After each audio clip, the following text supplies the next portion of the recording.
اچھا،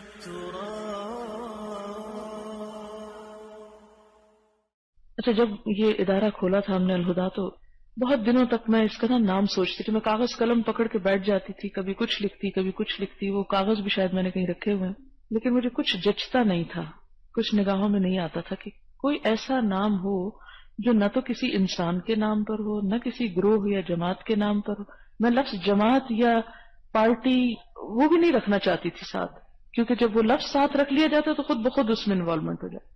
تو میرا دل یہ چاہتا تھا کہ وہ لفظ ہو جس کا براہ راست تعلق قرآن اور سنت سے ہو. کئی دن لگ گئے اس سوچ میں، سوچتے سوچتے میں دھوپ میں لیٹ گئی، اور سردی کا موسم، آسمان پہ دیکھتی رہی یک میرے ذہن میں یہ لفظ اسٹرائک کیا، الہدا. اور فوراً اٹھی اور جا کے میں نے کاپی پر اسے لکھ لیا تو میں بھول نہ جاؤں گی. بالکل جیسے ایک الہامی طور پر یہ نام آتا ہے ذہن میں، کوئی آگے پیچھے کچھ نہیں تھا، نتھنگ.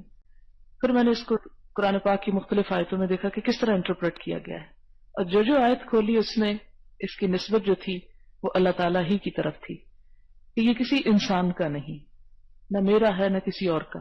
اور نہ ہی میں یہ چاہوں گی کہ کوئی ایسا ٹرینڈ سیٹ ہو کہ جس میں آپ لوگ اسے ایک ایسی گروہ بندی یا ایسی دراڑ مسلمانوں کے درمیان پیدا کر دیں کہ یہ بس صرف اس خاص اس کا ہے.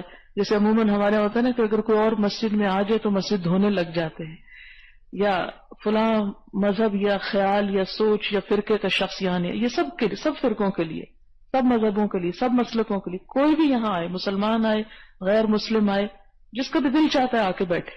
اور اگر ہم کہیں پر غلط ہیں تو ہمیں بتائے، اور ہم ہر عالم سے اور ہر اچھے انسان سے فائدہ اٹھائیں گے.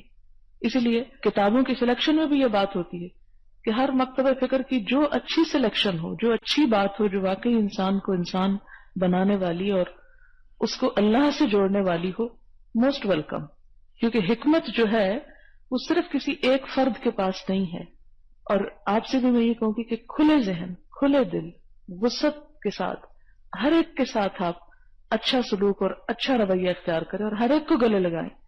یہ مت سوچیں کہ یہ چونکہ فلانی پارٹی کا ہے اس لیے اس کا اور ہمارا تو بڑا اختلاف ہے. نہیں، اختلافات کو کم کر کے اللہ کی رسی کو مضبوطی سے پکڑ لیں. یہ یہود کے علماء کون تھے؟ علماء سو تھے، بدترین عالم تھے، کہ جو لوگوں کے اندر اختلافات کو ہوا دیتے تھے، تعصبات پیدا کرتے تھے. اور یہی تعصب ہوتا ہے نا کہ صرف اس کی بات مانو جو تمہارا اپنا ہے اور دوسرے کی سنو بھی نہ. اور یہ کس لیے کہ ان یؤتی احد مثل ما اوتیتم، کہ دیا گیا کوئی ایک اس جیسا جیسے تم دیے گئے.